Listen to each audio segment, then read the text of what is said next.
Hey, everybody, welcome back to another week of the Fixed Ops Mastermind powered by OEM Interactive. Is your service drive customer friendly? Are you delivering an experience that your customers want?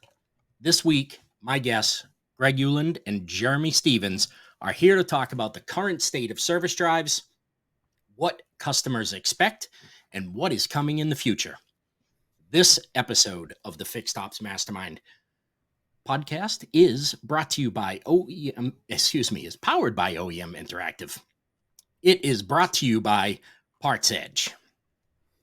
Your parts department is the backbone of your dealership and is responsible for nearly half of your total profits, according to NADA. Our system works within your DMS for a hybrid approach that combines the precision of automation with the nuanced decision making of parts experts. Thank you very much, Parts Edge. And welcome, Greg and Jeremy, to the Fixed Ops Mastermind show. Thanks, Dave. Good to be Hey, here. thank you for having me. It's great to have you both here.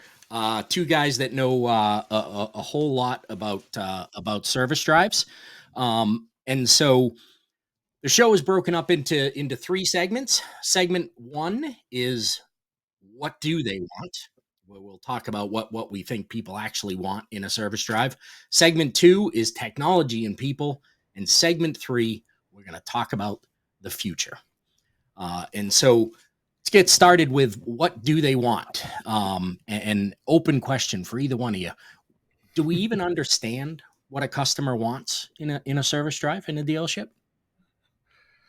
I think we do. I think we're getting closer to it every day, and what we're discovering is they want a selection. They want some options.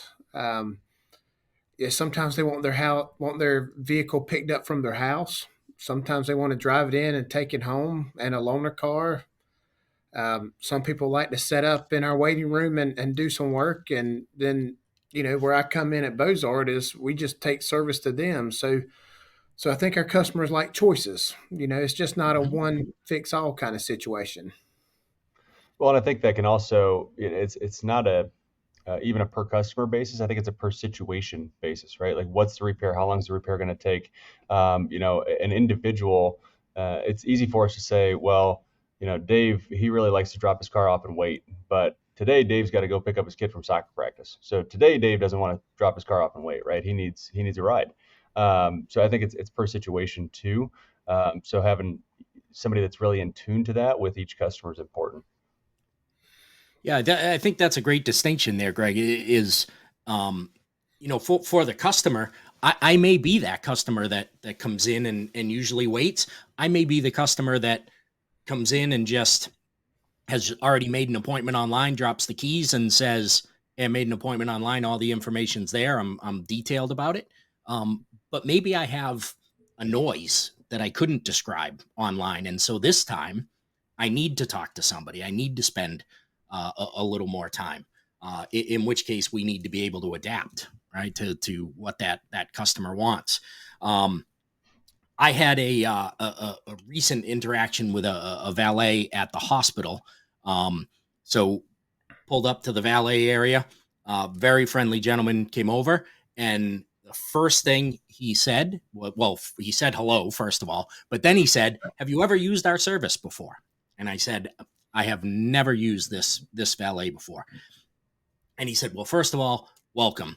Secondly," and he went through and he explained the entire process from what he was going to do with that ticket, what I was supposed to do with the ticket he gave me, when you pay for it, where you pay for it. He showed me where to pay when I leave. He went through step by step. He took probably over a minute to explain every single thing about that valet process. And that was him doing just what you talked about, Greg. He was adapting, right? If I had said, "Yeah, I use it all the time," he would have went, "Great, here's your ticket. Have a nice day." And so we need to be able to do that too. Make that adaptation on the fly and do what our customers are actually expecting, and not thinking that we always know exactly what they want, right? Yeah, and that's a good example, Dave, too, of kind of I guess a human guided experience. So I'm sure we'll talk about technology as we go forward here, but we think about I think at least a lot about how important the human is, especially in the service drive. I mean, people a vast majority of people that come in either into the service driver, Jeremy, you can certainly talk to the folks that you go out to, right? They don't know what the process is. They don't know what work needs done on the car.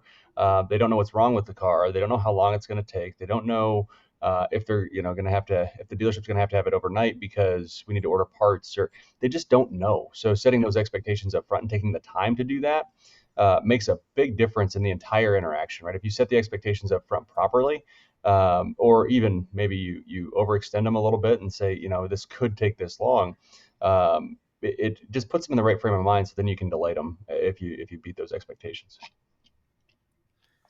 Yeah, and the point of the customer not understanding the process is something that we always need to keep front of mind, right? To ask a customer if they're going to wait for their repair before you've told them how much time that repair might take, that's a question they can't answer.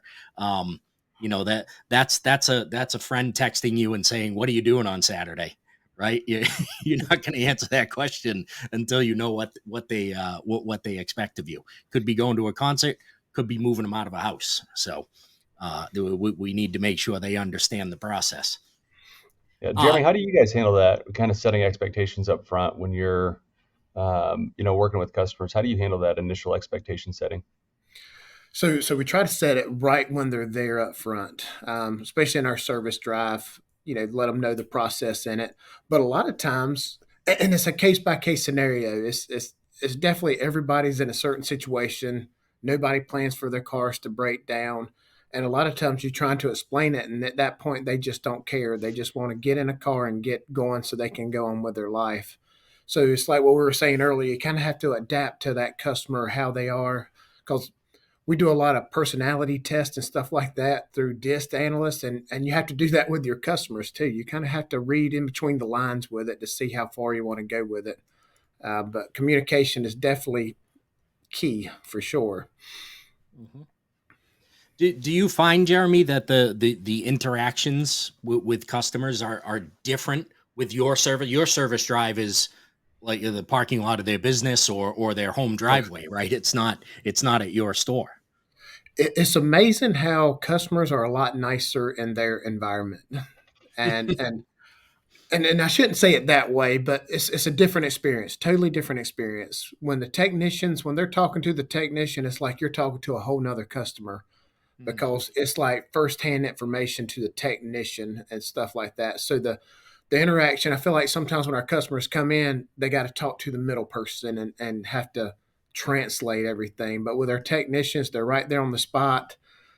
Customers are intrigued by it, so they want to see what's going on. So we have a lot of people watching. And it takes a lot, you have to have that technician that's comfortable being watched as they work on their car. But it's a totally different transaction, and the neighbors come by and chat, and it's like they want to like give water and stuff to the technician. Sometimes it's beer, and it's like, no, you can't do that. But it's wild what we see out there. I, I mess with the guys in the shop. They when I walk through the shop, they kind of mess with me. It's like I think I want to be a mobile technician. I was like, man, you're too domesticated to be a mobile technician. You got to be out here in the elements. A little wild out here, but it's a cool interaction that we have with the customers.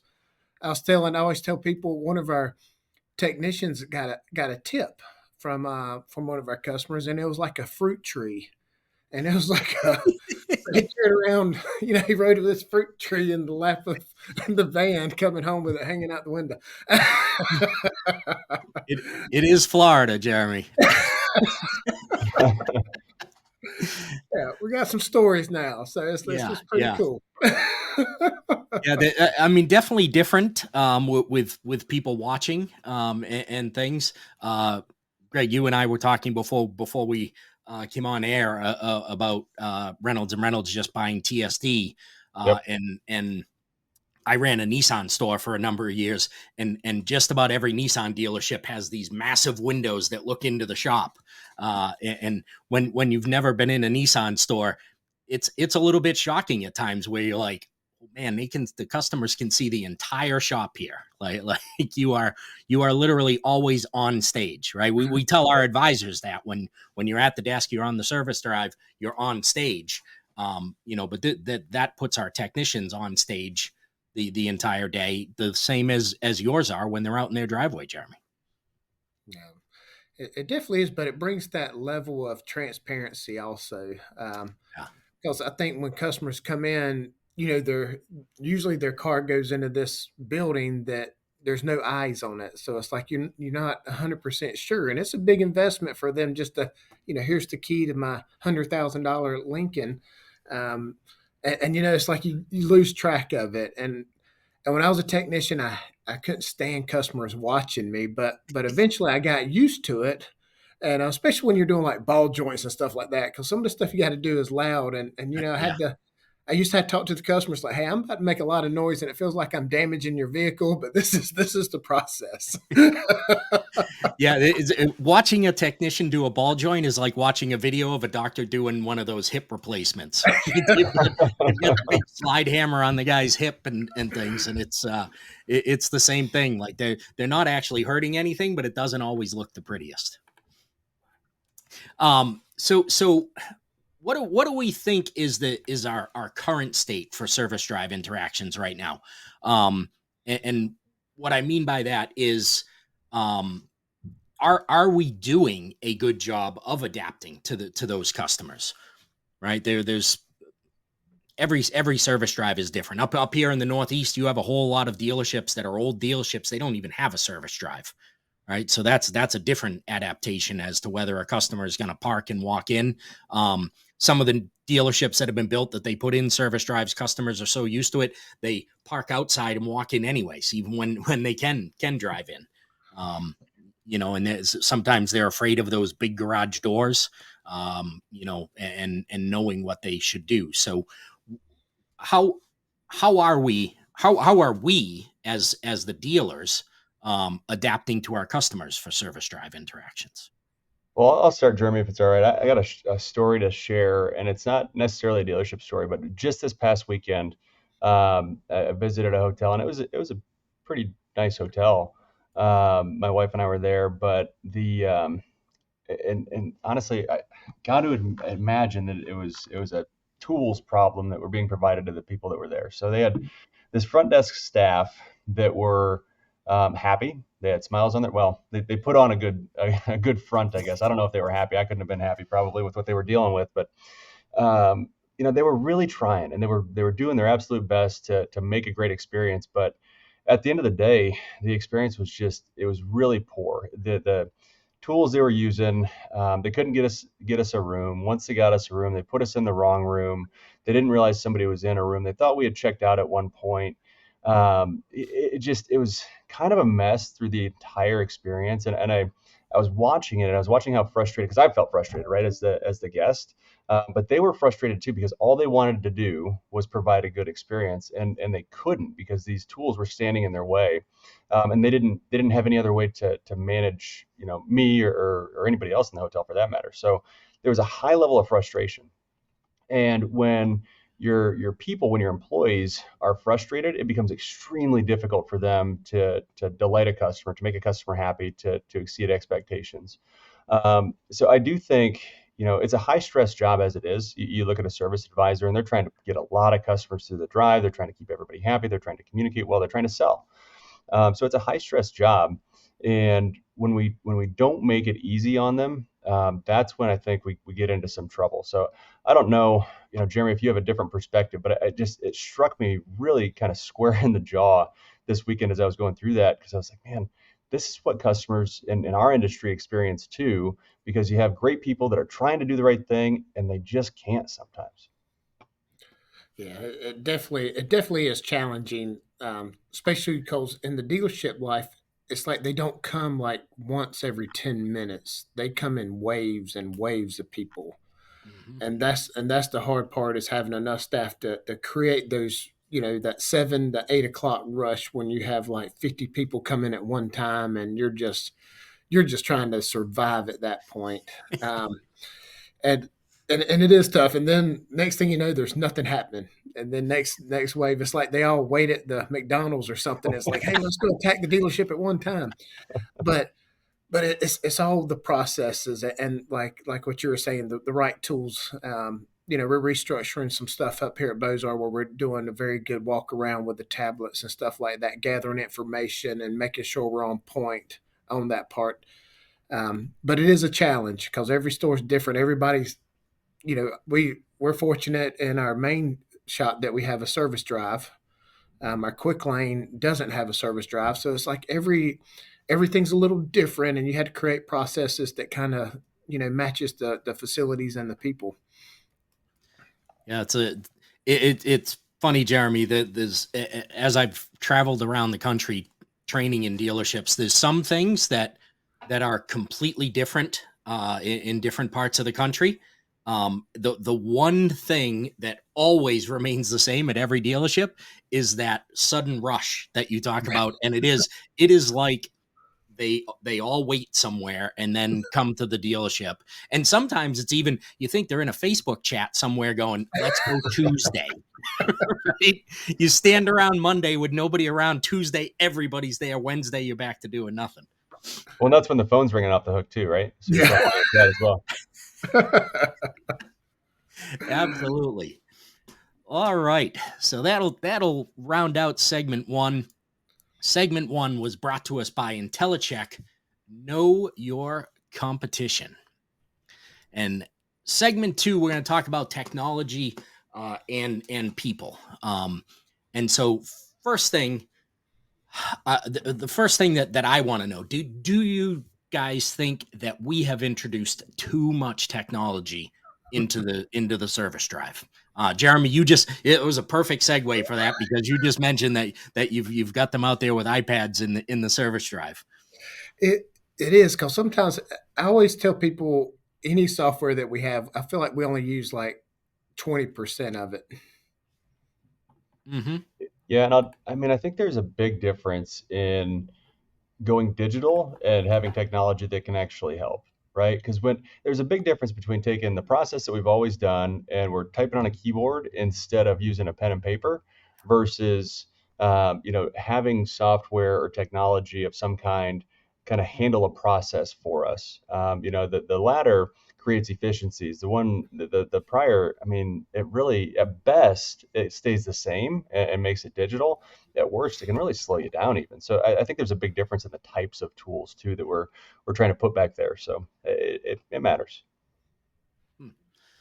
That's a really interesting point that you just made. That is it technology that's just enhancing a process, or like the RO being written electronically as opposed to handwriting it, right? Yeah. It's the exact same thing, and it just changed the way that it got done, as opposed to a technology that is actually there to enhance something or change something. Jeremy, what are you seeing as far as um, maybe too much tech, or as Greg just alluded to, not the right tech in the drive? It is. So we're going through that right now with mobile service because we're on our 26th truck now, and there's lots of software out there, and everybody wants us to use their software. Hang on, Jeremy. I'm going to put a pin in that because you just said your 26th truck. Like Yeah, that's a major, major operation. I wanted to make sure everybody heard that and we put a pin in that. Sorry to interrupt, but that's not a small feat. yeah, it's definitely been challenging, but I so there's so much software out there, and everybody's telling me that hey, this is the way our software works, and I don't like that. Um, and plus, I don't know what I don't know. So what we did, um, we maximized our human potential first, just so I know everything about the business, all the little ruts and speed bumps on that. So now that we mapped out our process is on point. It works. We do a lot of things in the human element side, and now I feel confident to bring software in to maximize that part of it. And we've been working with a software company for about a month now.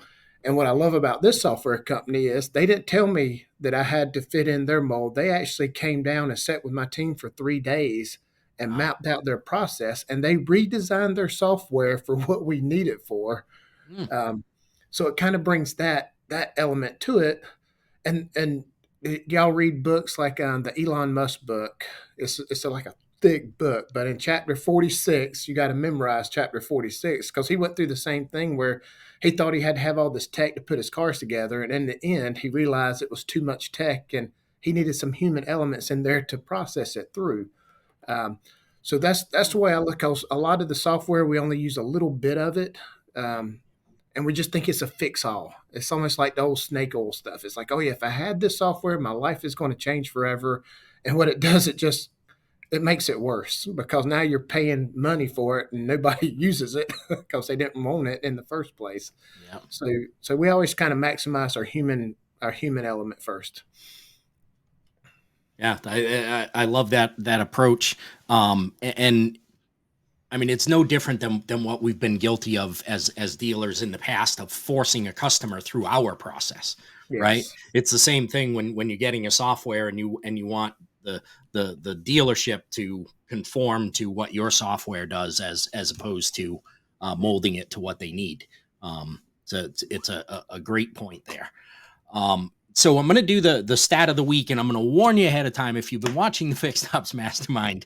The stats are usually pretty short. This is a long one, so warning you ahead of time. And the stat of the week is brought to you this week by Automotive Warranty Network Incorporated. 98% of B2C leaders say customers trust their brand more when it's easy to do business with the brand. Consumers agree on this point, with 96% saying they trust a brand more when it's easy to do business with it. Yet only 35% of consumers say it is very easy to do business with the brands they trust most. So there's a little bit of a disconnect there, right? That's what we agree that consumers will do more business with us when they trust us. Consumers tell us that they will do business with brands that they trust, and yet somehow we're only at consumers trusting our brand 36% when we think it's much higher than that. And I think a lot of that comes down to what we've been talking about here, which is adapting to a customer, adapting technology to the needs of customers or to the need of the business so that they can adapt to the need of the customer. To your point, Greg, at the hotel, they were trying to do the right thing for you and just couldn't, right? They couldn't get out of the way, of the tools that they were provided. And so a hot subject from probably 7-8 years ago was kiosks, right? We were going to put kiosks in the service drive and it was going to eliminate the service advisors, and service advisors were up in arms because they were going to lose their jobs. Personally, I was always on the side of the kiosk because I didn't see it as a replacement to a service advisor. I saw it as what it has really kind of become, which is just an enhancement to an advisor, right? We talked earlier about, you may have a customer that comes in that wants to talk to an advisor every single time. You may have a customer that comes in that would rather not talk to an advisor, would rather go over to the kiosk, dump their order in, and be on their way. And so when I go into service drives, I see kiosks that are maybe sitting right in the middle of the drive. Maybe they're off to the side, but they're completely covered in dust. You can tell nobody is touching those things. And then there's other ones that are completely worn out because as you walk into that service drive, nobody greets you. Nobody talks to you. And so they have no choice but to go to the kiosk because they think that's the thing to do. And so what role do those kiosks really play? Where should they fit into a dealership's overall service drive operation? From my perspective, I think there's two things to keep in mind with a kiosk. So the first one is it can honestly be a sales tool for an advisor, right? And it's almost a forced march process. There is an inherent entertainment value to a big old screen, right? A screen that you can touch and do stuff with. People are drawn to it. It's like those blue light things for the mosquitoes, right? Like you can't ignore one of those big screens, especially when you can touch it and play with it. So how do you leverage it as a tool to help sell, right? It can be a guided process. It can kind of walk you through that forced march, whether it's an advisor walking up or just a customer doing it themselves. But it can make sure that contact information is collected and previously declined services are always recommended, and there's a lot of benefits to it. But it has to be, I think, at least viewed as an assistant, or a sales tool versus in any way, shape, or form a replacement. I go to a car wash, and they have a little kiosk. I think pretty much every one of them does now. But whenever they at least have the staff, there's always somebody out there, and it kind of, sometimes it annoys me because like I know how to work this thing, but they come out and they'll say, "Do you know which kind of wash you want?" And they always, the good ones at least, the good people that are working there, try to upsell to the next package, right? Or do you want to join our monthly program where it's basically a wash and a half. If you're going to come back in a couple of weeks, you may as well. So they're salespeople. I'll call them salespeople. I don't know what their title is, but they come out and they kind of leverage the kiosk as a sales tool. So that to me is a big way that we're seeing dealers be successful with kiosks is kind of almost a hybrid approach where you still have that human element, but you have this big entertaining tool to help you sell. Yeah, I definitely agree with you. I think it's another tool for the customer. We were in our meeting. We were talking about Chick-fil-A, how Chick-fil-A, their drive-through was packed. So let's do a mobile order app. And then what it did, it actually relieved some of the drive-through lines and stuff. And I'm the type of person, I like to use the app and not talk to anybody because by the end of the day, my introverted powers are gone, and I just don't want that interaction with anybody. Uh, so I much rather use a kiosk if all of like the self checkout counters. That's all me right there. It's like I want to go and be on my way. Now my wife, on the other hand, she's totally opposite. She gains her energy by talking to everybody that she comes in contact with. So Right. she's the type where she wants to talk to people at the store, and I'm the type I'm looking on my phone to try to find stuff. So it just varies on there, and I think and I've done this many times where I found the bright shiny penny and I showed everybody. It's like, hey, look, amazing this kiosk is. Can y'all just make it work? And there's no vision, there's no why to it, there's no process to it. So of course it's going to collect dust out there because nobody followed the process, and they had that one bad customer that nobody went and got the keys out of, and now it's like cursed forever because it doesn't work. Right. Right. Yeah, I mean that's the other advantage of the kiosk, right? Is your night drop. It's those. It's like having a service advisor on hand 24 hours a day. Right now, instead of a customer putting their name on a paper envelope and dropping it in, they're going through that forced march you mentioned, Greg, Yeah. of the same thing an advisor you would hope is taking a customer through, so that you get all the information and you give them those upsell abilities, even when nobody is there. Um, Yeah. Jeremy, do you see a day when your mobile truck pulls up and the door opens and it's just a kiosk there for a customer to interact with? Getting close. So that is the one thing that guys, I'd say, we talk about, what tech's doing, and what can it do, what's it replaced, and it's like, I'll tell you the one thing it hasn't replaced I'll say, a novice technician is diagnostics, because I don't care, what tools, what onboard diagnostic tools there are on a vehicle, and what kind of reader you have. In my opinion, it has not gotten easier to tell what's wrong with a car, right? It's gotten a tremendous amount harder, even with all the onboard diagnostic tools. So, I think our technicians and their experience and their skills are one thing. And I think this is where you were going, Dave, with kind of a chuckle is, these men and women are so important to the business and to the industry. Right. Yeah, it's great to think that you can just get a code and know what's wrong with a car, but to know that there's 4 miles of wires in between that code and the problem, the actual problem, I think there needs to be more visuals out there for customers of what's underneath their carpets and behind their dash. I think they'd be surprised to know how many things. And now they're running all these different commands through one wire, right? There's one wire that's handling 4 or 5 different commands, which as a tech who wasn't a good tech when I was, blows my mind that they're doing that kind of stuff. So, do we see tech replacing anything completely? Do you think it can happen? I don't think it can. Which I don't want to say that because there's a lot of stuff that's evolving and stuff like that, but there's still going to be that human element where somebody has to go through it and double check this stuff because of course, there's AI technology when a car sets a code and it sends the feedback to the manufacturer, and they're using AI technology to say, hey, we've seen this, and they're sending that part. Hmm. But there's so many different other issues that, like the pin, like you're saying about the wires, we've had so many where the pin's backed out and little odd and Right. end stuff. And if we got technicians just throwing parts in there, it's throwing all that algorithm completely haywire. Yep. But I still think there's going to be the human element because I think that's still important because I'm an AI fan. I Yeah. use it when I write emails because you can tell the way I talk, me writing kind of sounds like that. So I have to use a lot of AI to help me sound professional.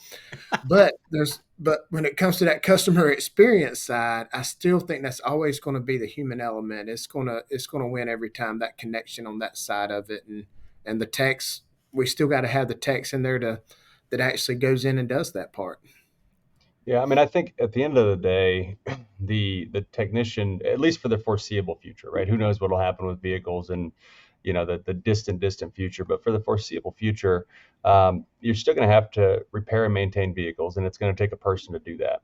And I think where technology can help, and I don't know if replace is the right word, but where it can help is making sure that every single second of every single minute of every single day is able to be sold, right? Like, how can we minimize or, in a perfect world, eliminate dead bay time where there's a car sitting on a rack that's not getting work done on it, right? How do we keep the technician doing work on a vehicle every second that it's in that bay? Get it up, get it worked on, get it down. So the more that we can speed up that process from wheels up to wheels down, that's where I think the efficiency gains are going to be. I don't know that we're going to replace anything, but how do we get more, right? How do we make it easier on our technicians and our advisors to get work through the shop? I mean, that's the name of the game, right? I mean, you only got so many bays and so many hours. So how you gonna sell them? And the quicker you can do that and get stuff through is the better off you're going to be. So I think that's where, at least again in the foreseeable future, that's where technology is going to continue to help and improve. Is get that technician the parts they need right away, get that approval right away. Just eliminate the walking and waiting and talking. Yeah, enhancements, right?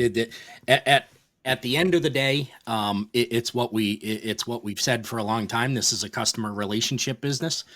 They happen to bring a vehicle to us, but it could be anything they're bringing to us. It's about relationships, and at least at this point, you can't replace relationships with AI or machines or kiosks or anything else. So for the foreseeable future, the the technology is not going to replace the people in the dealership. Um, and now a loaded question: is the walk around dead? And I'll start with this. It's my belief that the walk around that has existed for the last 20 plus years is dead. That the walk around as a selling tool, which is how it was introduced when I was an advisor. This is a way to sell customers things. That walk around is dead. I believe it's a relationship building tool now. But what do you guys think? I personally think it is that relationship, it's that connection part with the customer side, uh, but also it also kind of gets you on the same page with the customer too, because we know we want to do the walk around to look at the tires and stuff like that, but also to really protect the dealership with some damage. I hate to bring the negative side of it to it, but it's the facts. Yeah, here we can service over 300 cars in one day, so chances are customers never really look at their cars closely until they get it back from the Right. dealership. It happens every time, and a lot of it, it was there, but you didn't document it, you didn't see that, and you're stuck fixing it unless you just want to totally ruin a relationship. Right. So it puts a very transparent and you on the same page with the customer, and it's not like you got to make a big deal about it. It's like when you're walking around the car, they usually call it out themselves. It's like, yeah, that's I Yeah. scratched it there, and it's that part of it too. But it definitely brings that connection part. Yeah, and I think it's every interaction that you have with a customer really needs to add value, right? It can't just be something where it's sterile and you're kind of doing things something to check the box. You have to add value, whether that's through relationship, Jeremy, to your point, or whether it's through maybe it is selling, but if it is, you kind of got to have that checklist. And again, it's about communication, right? You're explaining to them and setting expectations, right? Maybe you're just looking at wipers, right? Or some, you got five things that you're going to look at, but communicate that to them, let them know, say, hey, we do this with every customer. This week we finally got some rain. The last six people I've talked to didn't realize they needed wipers until it rained yesterday. Yep. So let's just take a look at yours real quick. But you have to add value to every interaction. It can't just be, hey, we're going to walk around this thing and I'm going to document everything that's wrong with your Yeah, car. Right. definitely. Yeah. And also when that walk around, we kind of teach our people to look for little signs like a car seat in the back, a football or bumper stickers, anything that you can break the ice and make a connection with that customer. So that's probably what I should have started with is find something you can connect that customer, sports team or something, kids or whatever, so you can start building that relationship. Yeah, and on the damage point, Jeremy, it's valid, right? It's a Yeah. valid concern, and for larger dealerships like yours, it can be a huge expense to be paying for damage you didn't cause. Um, if you approach it right with the customer, right? We don't want it to be a I'm pointing out damage so that a customer is now looking at you and going, "Oh, you thought I was going to blame you for that, right? You think I'm a Yeah. dishonest person, right?" If you approach it as, "Hey, I'm gonna do a walk around and we're gonna look for I'm going to make sure your tires look good, your wipers look good. Going to look for any kind of scratches or damage on the car because accidents do happen in our shop, and I want to make sure that you don't have to pay for something that you didn't cause. Right now, you've turned it around the other way. Now you're looking to make sure the car is good, as opposed to now if you do find a scratch or whatever, you can point it out, and now it doesn't look like you're trying to say to the customer, I don't trust you to not blame me for this scratch that's been in your car for 6 months, but you never walked around the passenger side. Yeah. So we are at the end of segment 2. Before we end segment 2, though, we're going to do the quote of the week. And the quote of the week is brought to us by Petra Automotive Products. Most people spend more time and energy going around problems than in trying to solve them. Somebody we may know, Henry Ford. And so a lot of times we do this in the dealership world, right? It's easier to walk around those two used tires that somebody dropped in the wrong place in front of parts instead of picking them up and taking them out to the used tire pile. Um, and so we need to always be cognizant of not cognizant of looking with different eyes at what's in front of us, right? Jeremy, you walk into that dealership every single day. Um, and I heard somebody a few weeks ago talking about walking into your business as if it was grand opening day, right? So grand opening day, you're going around and you're making sure everything's perfect. The windows are clean. The balloons have the right amount of helium in them, right? You're going through, you're making sure everything is correct. And 8 months down the line, you're just walking in, right? And there could be, trash on the ground or whatever. You walk right by it, you just don't notice it. There could be marks, handprints on the windows, and you don't notice it because it's just there every day. And so we have to be looking with those new eyes, those grand opening eyes, to make sure that we find those things. As we talk about the future, which is segment 3, how do we see changes in maybe the way kiosks are used, what they look like, what they function as? Remote service, Jeremy, what's the future look like there? And I think this is further out than most people think, but self-driving cars, what do they change with our business? So gonna look for you guys to be futurists here for a little bit. Well, I can touch on a couple of them. On So we'll start with the future of mobile service, just because I'm submerged in that side. When we first started down this road, I came down here in December, and it was really to create customer satisfaction and relieve the capacity of the shop. I wanted to take some jobs that wouldn't require a lift out there, and what's happened is the customers love it so much that that's what they want. So it actually created another business almost. So not only I tried to relieve the capacity of the shop, we just filled more appointments back in the shop, and we filled more mobile appointments up in the shop. So we discovered there's a huge want from our customers that they've been screaming it for years. They really don't like coming to the dealership to service. So now we just confirmed it. So we're definitely growing that side to meet that customer expectations, because they, like we were talking about earlier, they really like it. They like the technicians. The customers are much more happier in their own elements and stuff like that. Yeah.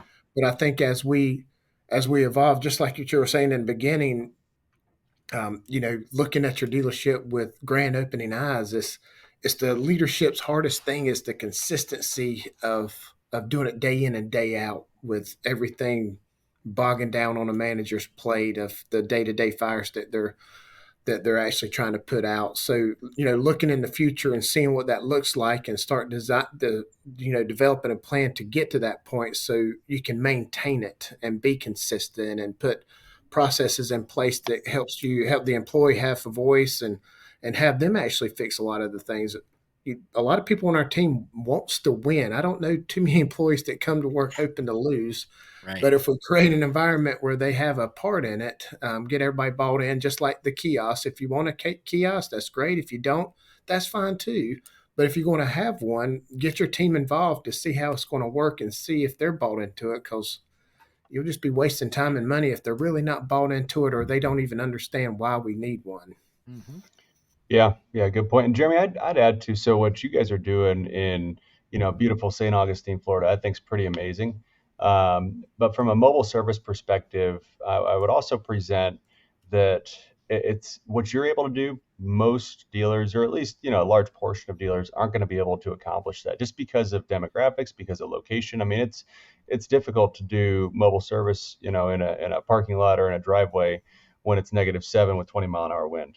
So, depending on where you are, I do think that there's a large portion of dealerships that are going to need to find other ways to create the experiences that you're creating. So, I think I love that you guys are sharing so much about what you're learning too, because ultimately I think for a big portion of the dealer body, we're going to end up with a blended model, right? It's not going to be this traditional all in-store model. It's not going to be necessarily an all mobile model.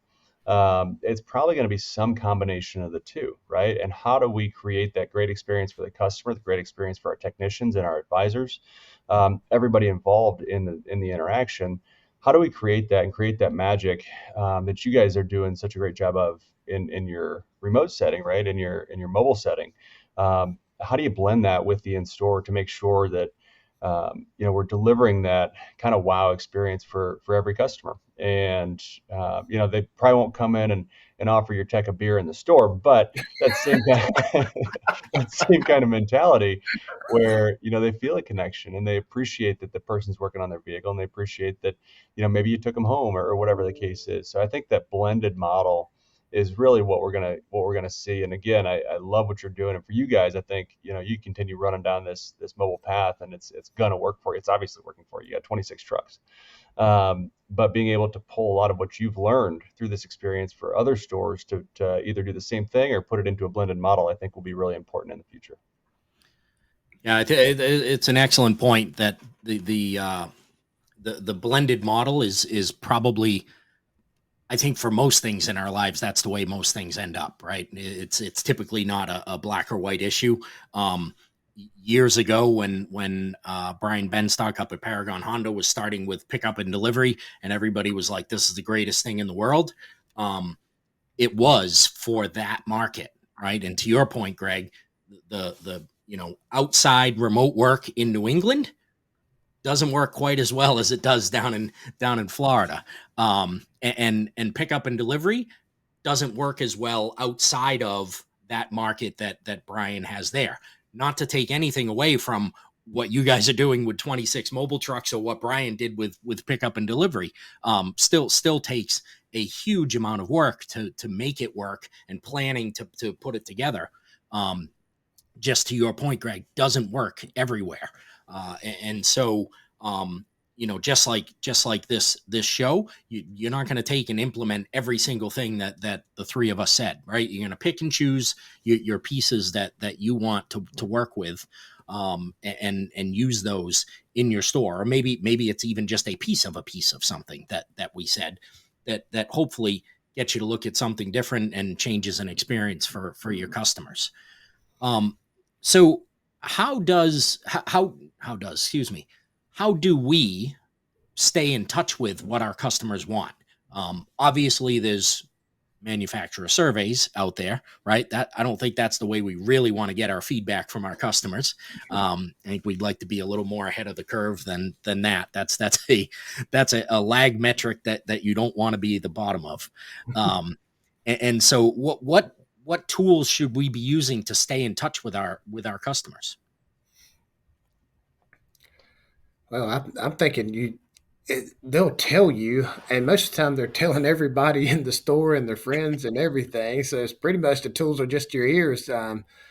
You listen to it, and a lot of my issues. I started in dealership in the '90s, so I am so used to everything.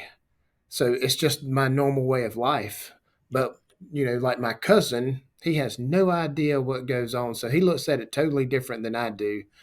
So to get out of my lifetime career out of the dealership and just unplug myself totally from the dealership and the relationships and bonds that I have with it and think like a customer, we always call it look through it with through the customer's lens, see what the customer looks at, Yeah. and because a lot of times it's our baby and we're very protective. So if you say something bad about the dealership, we go off, and that's that's your passion there, but you Yep. have to be open minded to receive some of that because it's all around. I mean, you can hear it everywhere. It's just we tune it out most of the time. Well, I think you got to ask, right? I mean, I think we've all, very few people, in my opinion, can hide it completely when they're upset, right? Or when they're frustrated or when they're disappointed.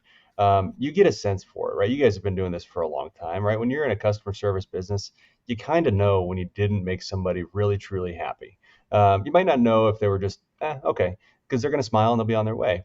But you can tell in that interaction, there's something about it, whether it's body language, whether it's tone, whether it's in their eyes. Like you can tell when somebody didn't have a great experience, or when they're upset. So leaning into it a little bit, and I mean, it's going to take time, right? As soon as you ask the question, now you got to fix the problem.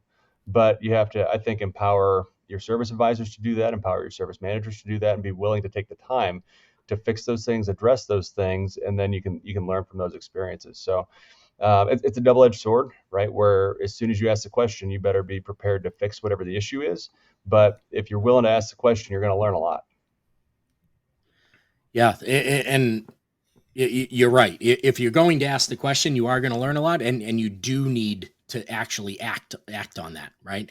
Same thing if you're doing those employee surveys and you get it and you go, wow, this is really cool, and then you toss it away. You've caused more damage than than you will ever fix by understanding what upsets your employees. Right. Um, so the as we talk to the customers, um, it's not feasible to think that Jeremy or a leader at Bozard is going to talk to every of the 300 customers that roll through that service drive every day, right? Um, but you can touch a percentage of them, and to your point, Greg, have your people empowered enough that when they get feedback, they know what to do with it, right? Rather than just taking it and burying it. um, how do we go about setting that up so that we can continue to listen to our customers and improve the experience that they tell us that they want? When in our department here, couple ways. We have I have like weekly meetings with each. with the service advisors, the tech, my team leads, and stuff like that, just so I can get feedback from them because I'm not going to tell them how to do their job. But we create an environment where they'll open up. So a lot of your service advisors know exactly what the problems are. We just got to create an environment where we listen to them and actually, like what you said earlier, do something about it, solve the issue, not just walk around it like the quote said. Because we're not perfect here at Bozard. I've made some errors, mistakes trying to launch all these mobile vans, and this and just this past week I've had 3 emails from customers that says the same thing, and it's like it comes in threes, I reckon. And I was like, we got to do a better job with this. So we met with the team. It's like, oh yeah, we've experienced that too, and it's like, okay, now we got to fix it. Um, so it's pretty much just your customers will tell you, and it's just taking the time to actually fix it and creating those channels where their employees can tell you, it's like, hey, we got this issue coming up. And you don't have to solve the issue. You have people around you that are more capable of solving issues than a lot of the leaders, or a lot, at least me on that side of it. But pretty much keeping the open channels up so your employees can, have a voice. Yeah, it's great, and it's good that you guys are acting on the things that you see, right, and are open to hearing what your team is telling you, that they're hearing. Wish it was the norm, but we all know that's it's not the norm. Not just in automotive, in any company in the world. That's not that's still not the norm. Um, and so, Jeremy, obviously your guys are working on cars in front of the customers, as you stated earlier, sometimes in front of the whole neighborhood, and with all the information that's available out there online and things. Our business we've talked about transparency for a while, but it's pretty transparent right now. And how does that play a role in the future of our customer interactions, whether in the service drive, in their driveway, when they're making appointments?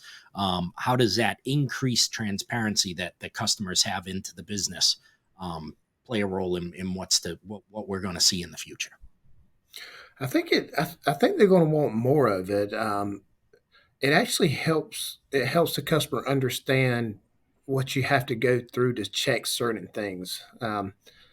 I remember we had a technician with the door panel off, and just checking an electrical issue, and the customer came out, and of course they're kind of shocked because they never seen behind the door panel before, but it really opened their eyes. That's like, well, shoot, I thought you could just plug your computer up to it and flip a couple of buttons and fix my car.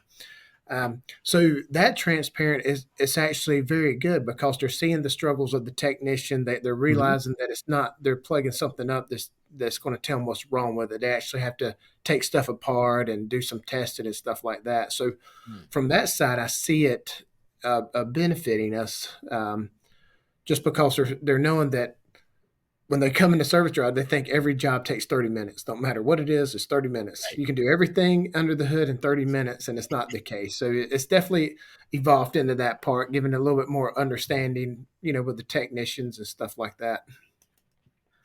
Yeah, and I think, putting the lens on it of education versus maybe transparency is really helpful for me to think about it. When I think about it, it's like, tell them it's okay to tell them, you can tell them exactly how to fix it, right? The work takes so long and it's so detailed and it's so difficult to do oftentimes.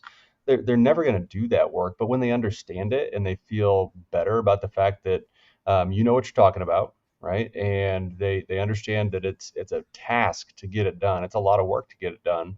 They're more willing to be patient. They're more willing to pay for the other work that you recommend, just by educating them on what needs to be done. I think about a furnace, right? Your heat goes out or your AC goes out, and they aren't very complicated machines, to be honest with you. But do you really want to be down there and taking the motor out and scraping your knuckles and trying to get it back in? And it's a real pain to work on.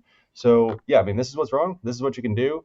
Um, it's actually helpful, right? And they're more willing to listen and more willing to be happy to pay for it. Hmm. Yeah, and I would totally agree with that. On the transparency side of things, um, you know, I've touted how great this industry is for decades, right? And I don't tout that because I think it's an underhanded, hide this from the customer kind of thing, right? You're welcome to come and see whatever it is. It might be it might be like Jeremy said earlier, it might be loud and it might be ugly, but it's not but it's not doing anything wrong. It's not doing anything nefarious, right? We're trying to fix vehicles, get you back on the road, so you can get your family where you need to, or get you to whatever your job is that you use to provide for your families. Um, and so the transparency only opens that up more, right? Them getting to see what it takes to take a door panel off. Customers understanding more about what is involved in not just the repair itself. Maybe it's in what's involved in getting a part, right? Like maybe it's something where they need to understand the process of getting that part, and it's not sitting at a part store down the street. It's in China. It's in Croatia. It's somewhere else that we need to get that part here, because they're made in by so many different vendors throughout the industry. That transparency, to your point, Greg, can only help the industry and help our customers understand more of what our advisors, our leaders, and our technicians are going through every day trying to fix their cars. Gentlemen, this has been a very quick hour, well, just short of an hour, at great knowledge. Any final points before we sign off? I just want to tell Jeremy, keep up the great work. I love what they're doing down there. Keep growing, keep sharing, sharing what you're learning, because I think what you guys are doing is, pretty forward thinking, and you're definitely leaders in the space. So I love hearing the trials and tribulations that you're going through. So thank you for being so open and sharing everything. Yeah, it's definitely been a journey, but I reckon just the final words is, look at every part of your business through the customer lens. A lot of people have been in the dealerships for a long time, so everything's normal to them. So Yeah, when you come to the new place, you see things that nobody else. But do that and create an environment where your employees can open up and tell you the issues, and but then act upon them. That's the most important part. Nobody likes going to meetings unless something happens. So definitely create some action to get things rolling. excellent. Greg, Jeremy, thank you again for spending some time with us and imparting your wisdom upon the audience. Thank you to everybody who tuned in to watch today, and we will see you all next week. A final thank you to our sponsors.